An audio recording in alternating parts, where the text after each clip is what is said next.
Hello বন্ধুরা, আসসালামু আলাইকুম। আমি তানিয়া হায়দার পেজ থেকে তানিয়া বলছি। বন্ধুরা, আপনারা সবাই কেমন আছেন? আমি আল্লাহর রহমতে ভালো আছি।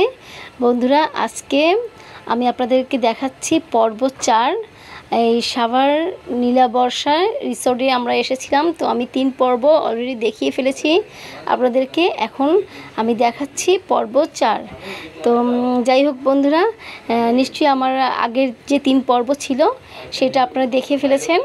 তো এই আজকে এই পর্বটা কিন্তু আরও অনেক বেশি সুন্দর। আপনারা ভিডিওটা অবশ্যই পুরোটাই দেখবেন, একদমই মানে টেনে চলে যাবেন না। মানে আমাদের আনন্দটাকে আপনারাও একটু উপভোগ করুন এবং রিসোর্টটাও একটু ভালোভাবে দেখতে পারবেন এবং খুবই ভালো লাগবে আমি আশা করছি। তাই আমি অনুরোধ করছি আপনারা অবশ্যই আমার ভিডিওটা পুরোটাই দেখবেন প্লিজ। তো দেখুন বন্ধুরা, কি সুন্দর করে বানিয়ে রেখেছে, বিভিন্ন মানে মূর্তির মতো অনেকে অনেক কিছু বানিয়ে রেখেছে। আমি এর মধ্যে দেখিয়ে ফেলেছি আপনাদেরকে। তো এইটা একটা যাই হোক বিল্ডিং আছে। তো এখানেই আমরা প্রবেশ করব। আমরা এখন মেন একটা এনজয় করার জায়গা যাচ্ছি, সেটা হচ্ছে সুইমিং পুলে যাচ্ছি। আমি এতক্ষণ রিসোর্টের বিভিন্ন জিনিস দেখিয়েছি আপনাদেরকে, কিন্তু এখন হচ্ছে একদম খুবই সুন্দর একটি জায়গা এবং খুব এনজয় করার মতো একটি জায়গা যাচ্ছি, সুইমিং পুলে। তো এই হচ্ছে সুইমিং পুলের গেট।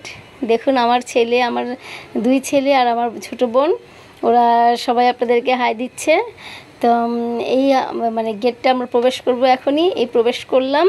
ওয়াও, কি দারুণ দেখতে, তাই না বন্ধুরা? দেখুন বন্ধুরা, কি সুন্দর। এত গরমের মধ্যে যদি এত সুন্দর পানি পাওয়া যায় তাহলে আর কি লাগে বলুন। তো আমরা তো খুবই খুশি হয়ে গিয়েছি এত সুন্দর পানি দেখে। সুইমিং পুলের মানে ডেকোরেশনটাও খুব সুন্দর করেছে, একদম সাজানো গোছানো সুইমিং পুলটা। তো আমরা প্রথমে মানে দেখছি, আর আমি প্রথমেই ভিডিও করে নিচ্ছি, কারণ দেখা যায় যে পরে ভিডিও করা হয় না। যখন আমিও সুইমিং করতে নেমে যাব তখন কিন্তু আর ভিডিওটা করা হবে না। তো এই কারণে আমি আগেই আপনাদেরকে দেখিয়ে দিচ্ছি, কারণ আমার বন্ধুরাও তো অবশ্যই দেখবেন মানে সুইমিং পুলটা। তো আমি আমার সব বন্ধুদেরকে দেখিয়ে দিলাম, অবশ্যই আপনারা পুরো ভিডিওটা দেখে নেবেন। তো যাই হোক, আরও অনেক সুন্দর সুন্দর ভিডিও আমি করেছি আমার বন্ধুদের জন্য। তো এগুলো কিন্তু অবশ্যই আমার এই পেজটা ফলো করবেন, আমার মানে ভিডিওগুলো ফলো করে রাখবেন, তাহলে কিন্তু আপনারা অবশ্যই তাড়াতাড়ি পেয়ে যাবেন। তো এই হচ্ছে আমার ছোট ছেলে, ও সুইমিং করার জন্য দেখুন কেমন করে প্রস্তুতি নিচ্ছে। তো আমি দেখুন কেমন জগিং করছে, ও পানিতে নামবে তো আগে থেকে একটু কেমন জগিং করে নিচ্ছে। তো ফিদা খুবই খুশি যে ও এখন পানিতে নামবে, সুইমিং করবে। তো অলরেডি পানিতে ও নেমে গিয়েছে। তো যাই হোক বন্ধুরা, এই পানিতে নামার পরে এত ঠান্ডা মনে হয়েছে পানিটা, কিন্তু আমরা যে হেঁটে যখন যাচ্ছিলাম এই মানে ফ্লোরের উপর দিয়ে, তখন এত গরম ছিল ফ্লোরটা, কিন্তু পানিতে নামার সাথে সাথে এত ঠান্ডা পানি।